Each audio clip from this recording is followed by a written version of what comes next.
Welcome in my channel friend the treasure in the books. तो हम चर्चा कर रहे हैं TRY कर्ज की 17 फाइलों के बारे में, जिसमें हम 13 फाइलों की चर्चा पिछले वीडियो तक कर चुके हैं। अब हम दौलत की फाइल नंबर 14 तक पहुंच गए हैं। तो चलिए फ्रेंड, तो दौलत की फाइल नंबर 14। अमीर लोग अपने पैसे का अच्छा प्रबंधन करते हैं, गरीब लोग अपने पैसे का बुरा प्रबंधन करते हैं। अमीर लोग अपने पैसे का प्रबंधन करने में माहिर होते हैं। अमीर लोग अपने पैसे का अच्छा प्रबंधन करते हैं, गरीब लोग अपने पैसे का बुरा प्रबंधन करते हैं। दौलतमंद लोग गरीब लोगों से ज़्यादा स्मार्ट नहीं होते हैं, बस उनकी धन संबंधी आदतें अलग और ज़्यादा मददगार होती है। जैसा हम इस पुस्तक के खंड 1 में चर्चा कर चुके हैं, ये आदतें मूल रूप से हमारे अतीत की कंडीशनिंग पर आधारित होती है। मतलब हम पहले पैसों के बारे में कैसा सोचते थे, हमारे माता पिता से हमारे पैसों के विचार क्या है। इसलिए सबसे पहली बात यह है कि अगर आप पैसे का सही प्रबंधन नहीं कर रहे हैं तो शायद इसके लिए आपकी प्रोग्रामिंग नहीं हुई है। दूसरी बात, शायद आप यह जानते ही नहीं कि पैसे का आसान और प्रभावी तरीके से प्रबंधन कैसे किया जाता है। धन का प्रबंधन सबसे लोकप्रिय विषय भले ही न हो, लेकिन असल मुद्दा यही है। वित्तीय सफलता और वित्तीय असफलता के बीच का सबसे बड़ा फ़र्क यह है कि आप अपने पैसे का प्रबंधन किस तरह करते हैं। सरल सी बात है, पैसे का मालिक बनने के लिए आपको उसका प्रबंधन करना होगा, उसको संभालना होगा। गरीब लोग या तो अपने पैसे का बुरा प्रबंधन करते हैं या फिर पैसे के विषय से बिल्कुल ही कतराते हैं।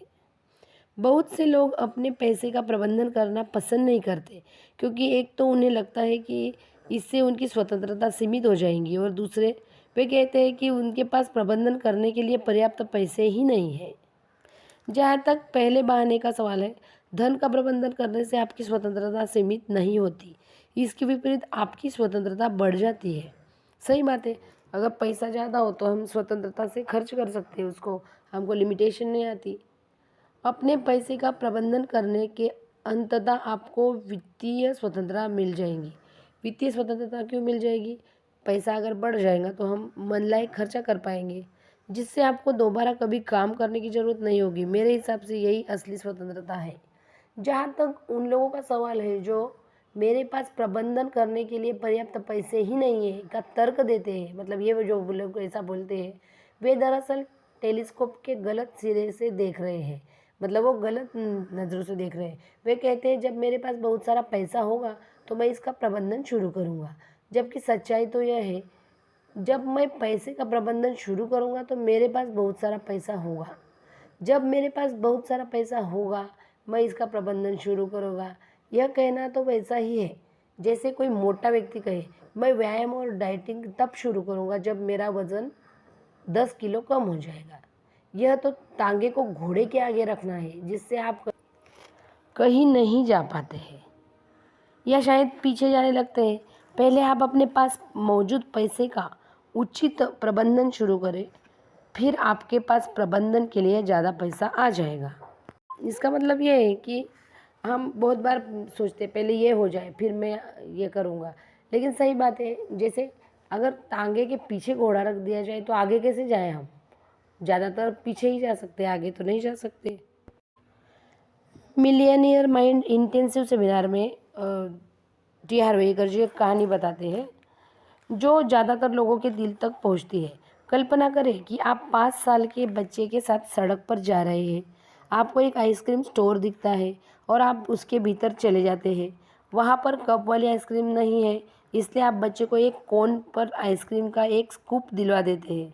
जब आप दोनों बाहर निकलते हैं तो आप देखते हैं कि बच्चे के छोटे हाथों में कोन डगमगाता है और अचानक गिर जाता है। आइसक्रीम कोन से बाहर निकलकर फुटपाथ पर गिर जाती है। बच्चा रोने लगता है।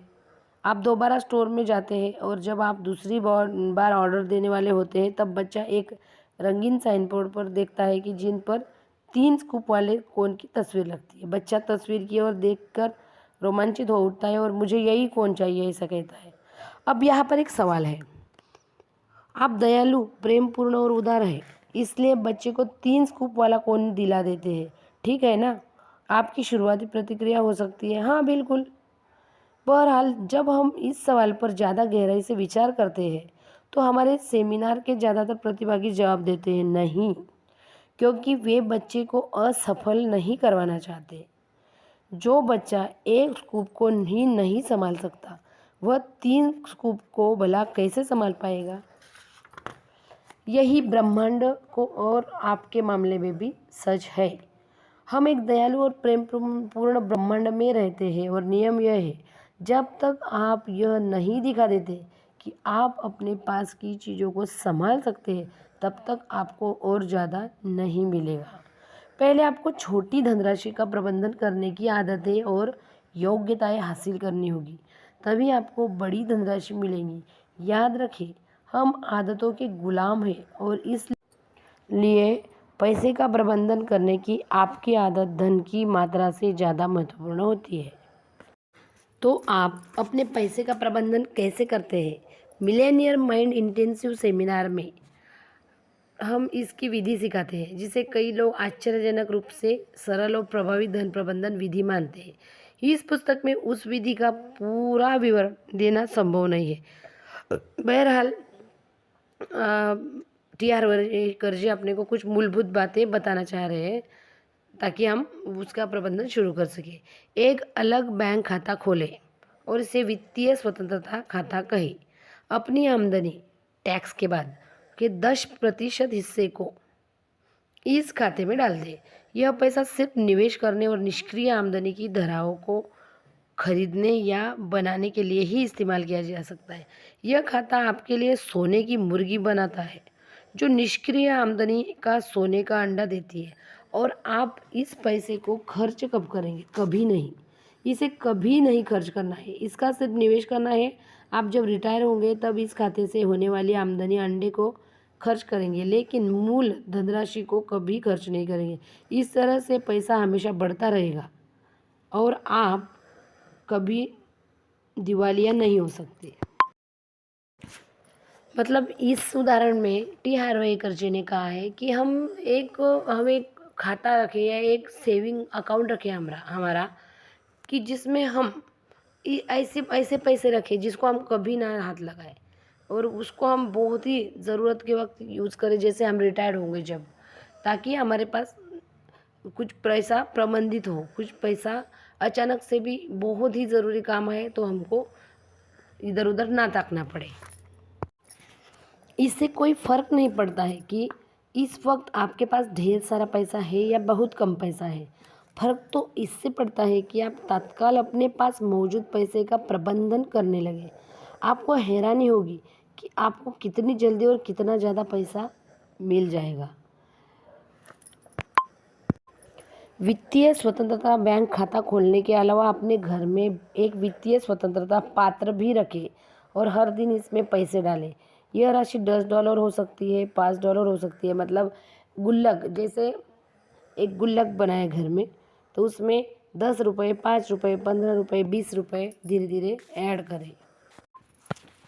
TR वाइकर जी कहते हैं कि अगर हम अपना 10% आमदनी बचाने की सलाह भी आपने सुनी होगी, लेकिन शायद आप पहली बार ये सुन रहे होंगे कि आपको 10% आमदनी एक ऐसे खाते में भी रखनी चाहिए जो सिर्फ उड़ाने के लिए हो। मतलब पैसे का प्रबंधन करने का एक बहुत बड़ा रहस्य संतुलन बनाना भी है। एक तरफ तो आप ज़्यादा से ज़्यादा पैसा बचाना चाहते हैं ताकि आप उसका निवेश कर सकें और ज़्यादा पैसे कमा सकें। दूसरी तरफ आपको अपनी आमदनी के दूसरे 10% हिस्से को प्ले अकाउंट में डालने की ज़रूरत है। क्यों? क्योंकि हम प्रकृति से संपूर्णतावादी। आप अपने जीवन के दूसरे हिस्से को प्रभावित किए बिना पहले हिस्से को प्रभावित नहीं कर सकते। कुछ लोग बचत करते हैं और बचत ही करते हैं, हालांकि इससे उनका तार्किक व जिम्मेदार पहलू संतुष्ट हो जाता है, लेकिन उनकी अंतरात्मा संतुष्ट नहीं होती। अंततः यह आनंद चाहने वाला पहलू कहेगा, बहुत हो गया, मुझ पर भी तो कुछ ध्यान दो, और फिर वह बचत के परिणाम को ध्वस्त कर देगा। प्ले अकाउंट मूलतः आपके ज़िंदगी के मज़े देने के लिए होता है। ऐसे काम करने के लिए जिन्हें आमतौर पर आप नहीं करते। ये बहुत खास चीज़ों के लिए है, जैसे रेस्टोरेंट में जाकर अपने मन लायक डिनर करना, या दिन भर के लिए नाव किराए पर लेना, या पार्टी करना। तो यहाँ टी आरवाईकर जी कहते हैं कि बचाना भी बहुत ज़रूरी है, और अपनी आमदनी का कुछ हिस्सा हमने हमारे मौज मस्ती के लिए भी रखना चाहिए, क्योंकि ज़िंदगी आखिरकार जीने के लिए है। तो ज़िंदगी जीने के लिए कुछ मौज मस्ती भी ज़रूरी है, लेकिन हमको संतुलन बनाना है। बहुत ज़्यादा खर्चा भी नहीं बढ़ाना है, बहुत हमेशा सिर्फ वर्कहोलिक बन के भी नहीं रहना है। ज़िंदगी में भी कुछ मौज मस्ती भी करना है। टी आरवाईकर जी कहते हैं, गरीब लोग सोचते हैं कि आमदनी ही सब कुछ है। वे मानते हैं कि अमीर बनने के लिए इंसान को बहुत सारा पैसा कमाना पड़ेगा। सच्चाई तो यह है कि अगर आप अलग अलग खातों की योजना के हिसाब से अपने पैसे का प्रबंधन करते हैं, तो आप तुलनात्मक रूप से कम आमदनी के बावजूद भी आर्थिक दृष्टि से स्वतंत्र बन सकते हैं। मूल बात यह है कि या तो आप पैसों को नियंत्रित करते हैं, या फिर यह आपको नियंत्रित कर लेगा। मतलब पैसों को नियंत्रित करने के लिए आपको इसका प्रबंधन करना होगा। मुझे अच्छा लगता है जब सेमिनार से निकलने के बाद लोग बताते हैं कि आप अपने पैसे का सही प्रबंधन शुरू करने के बाद वे धन, सफलता और स्वयं के बारे में कितना ज़्यादा आत्मविश्वास महसूस करने लगे हैं। सबसे अच्छी बात है कि यह आत्मविश्वास उनके जीवन के दूसरे हिस्सों में भी पहुंच जाता है, और उनकी खुशी, उनके संबंध और यहाँ तक कि उनकी सेहत को भी बढ़ाता है। पैसा आपके जीवन का एक बड़ा हिस्सा है, और जब आप सीख जाते हैं कि आप अपनी वित्तीय स्थिति को नियंत्रण में कैसे रख सकते हैं, तो आपके जीवन के सभी क्षेत्र हवा से बातें करने लगेंगे। मैं बेहतरीन धन प्रबंधक हूँ, मेरे पास मिलेनियर मस्तिष्क है। तो इस तरह से टी हार्वेकर जी ने दौलत का रूल जो बताया है, 14 रूल, तो उसमें उन्होंने यही बताया कि हमको पैसे तो मिल जाते हैं, लेकिन हम उसका अच्छी तरह से नियोजन करना हमने सीखना चाहिए। उसको अलग अलग हिस्सों में बांटकर उसको अच्छी तरह से प्रबंधित करना चाहिए। मौज मस्ती भी करनी चाहिए, सेविंग भी करनी चाहिए, और हमारे जीवन को बेहतरीन तरीके से जीना चाहिए। तो पैसा बहुत ही ज़रूरी है, और उसको प्रबंधित करना, उसको नियोजित करना भी बहुत ज़रूरी है। तो दोस्तों, इस तरह से ये हो गई फाइल नंबर 14। तो आप अच्छे प्रबंधक बनो, अच्छे निवेशक बनो, और अपने साथ साथ अपने परिवार में भी परिवार की खुशी भी प्रबंधित करो। आप अगर एक हिस्से में योग्य हो जाते हैं, तो आप हर हिस्से में योग्य हो जाते हैं।